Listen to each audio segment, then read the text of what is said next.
Hi friends, வணக்கம். இன்னைக்கு இந்த வீடியோல நம்ம என்ன பார்க்க போறோம் அப்படினா bread vegetable வச்சு ரொம்ப ஈஸியான ஒரு ஸ்நாக்ஸ் தான் பார்க்க போறோம். இந்த ரெசிபி செய்யிறது ரொம்ப ஈஸி. ஆயில் அதிகமா யூஸ் பண்ண போறது இல்ல. அதனால ரொம்ப ஹெல்தியானதும் கூட. டேஸ்டும் ரொம்பவே நல்லா இருக்கும். வாங்க இந்த bread vegetable cutlet எப்படி பண்றதுன்னு வீடியோல பார்க்கலாம்.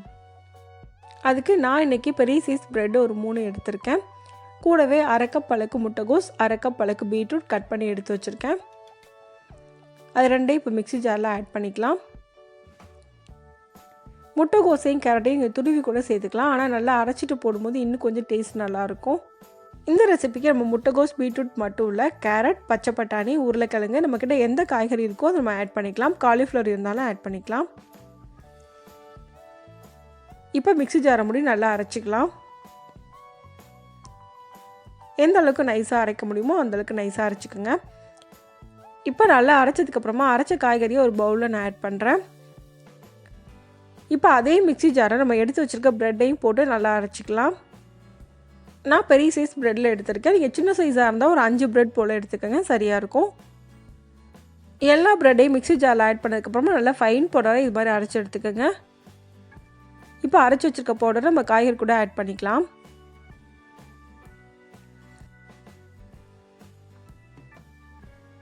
இப்போ எல்லா ப்ரெட்டையும் ஆட் பண்ணியாச்சு.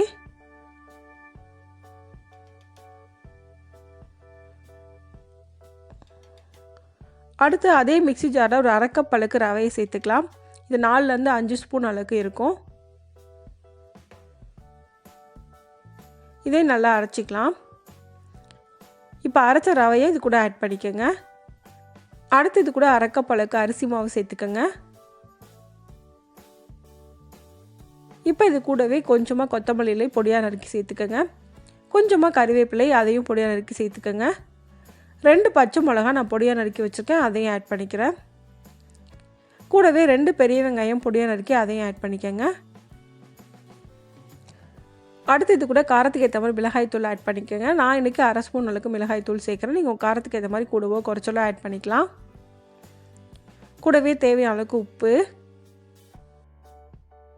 உங்களுக்கு இஞ்சி பூண்டு ஃப்ளேவர் பிடிக்கும் அப்படின்னா நீங்கள் கூட 1 ஸ்பூன் அளவுக்கு இஞ்சி பூண்டு பேஸ்ட்டும் சேர்த்து ஆட் பண்ணிக்கலாம். நான் இன்றைக்கி ஆட் பண்ணல. இதை நல்லா மிக்ஸ் பண்ணணும். தண்ணி எதுவுமே ஊற்றிடக்கூடாது. நம்ம காய்கறியில் இருக்க ஈரமே நமக்கு இதுக்கு போதும். சப்போஸ் நீங்கள் மிக்ஸ் பண்ணும்போது தண்ணி மாதிரி இருந்துச்சு அப்படின்னா எக்ஸ்ட்ராவாக 1 ஸ்பூன் ரவையோ இல்லாட்டி அரிசி மாவோ நீங்கள் சேர்த்துக்குங்க, அப்போ சரியாக இருக்கும். இந்த மாதிரி நல்லா மிக்ஸ் பண்ணிக்கோங்க. நல்லா மிக்ஸ் பண்ணதுக்கப்புறமா ஒரு 10 நிமிஷம் போட்டு மூடி வச்சுருங்க, நல்லா ஊறட்டும். 10 நிமிஷத்துக்கு அப்புறமா ஓப்பன் பண்ணி நல்லா மிக்ஸ் பண்ணிக்கிறேன். இப்போ இதிலேருந்து கொஞ்சமாக மாவு எடுத்து உருண்டையாக உருட்டிக்கோங்க. உங்களுக்கு எந்த சைஸில் கட்லட் தேவையோ அந்தளவுக்கு நீங்கள் மாவு எடுத்துக்கோங்க. இப்போ உருட்டின மாவை நம்ம கட்லட் ஷேப்புக்கு செஞ்சுக்கலாம்.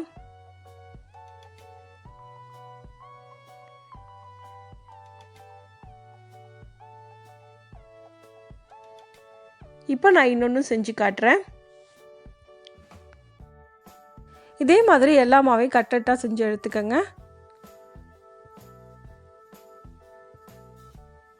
அடுத்து ஒரு பேனில் 4 ஸ்பூன் எண்ணெய் ஊற்றுறேன். எண்ணெய் நல்லா ஹீட் ஆனதுக்கப்புறமா ஒன்றா எடுத்து நீங்கள் தவாவில் வச்சுருங்க. இதுக்கு ஆயில் நிறைய ஊற்றி நீங்கள் டீப் ஃப்ரை பண்ணணும்னு அவசியம் இல்லை. இந்த மாதிரி ஃப்ரை பண்ணும்போது டேஸ்ட் நல்லா தான் இருக்கும். எண்ணெய் கொஞ்சமாக ஊற்றி நம்ம ஃப்ரை பண்ணும்போது ரொம்ப ஹெல்த்தியாகவும் இருக்கும். மீடியம் ஃப்ளேமில் வச்சு 1 நிமிஷம் போல் குக் பண்ணதுக்கப்புறமா அடுத்த பக்கம் திருப்பி போட்டுக்கோங்க. ஹையில் வச்சிங்கன்னா உடனே கலர் சேஞ்ச் ஆயிரும். மீடியம் ஃப்ளேமில் வச்சு பொறுமையாக குக் பண்ணிக்கோங்க. அப்படி நீங்கள் குக் பண்ணும்போது தான் வெளியில் ரொம்ப கிறிஸ்பியாக உள்ள ரொம்ப சாஃப்டாக இருக்கும். டேஸ்ட்டும் ரொம்பவே நல்லாயிருக்கும். இப்போ நல்லா குக் ஆகிடுச்சு, வெளியே எடுத்துடலாம். ஆயிலை ஃபுல்லாக வடிச்சிட்டு வெளியே எடுத்துக்கோங்க. செஞ்சு வச்ச எல்லா கட்லட்டையும் இதே மாதிரி ஃப்ரை பண்ணி எடுத்துக்கோங்க. இப்போ நமக்கு ரொம்ப ஈஸியான ரொம்பவே ஹெல்த்தியான பிரெட் வெஜிடபிள் கட்லட் ரெடி ஆயிடுச்சு. இந்த ரெசிபியை இதே மெத்தடில் நீங்களும் செஞ்சு பாருங்கள். இந்த வீடியோ உங்களுக்கு பிடிச்சிருந்தா லைக் பண்ணுங்கள், ஷேர் பண்ணுங்கள், கமெண்ட் பண்ணுங்கள்.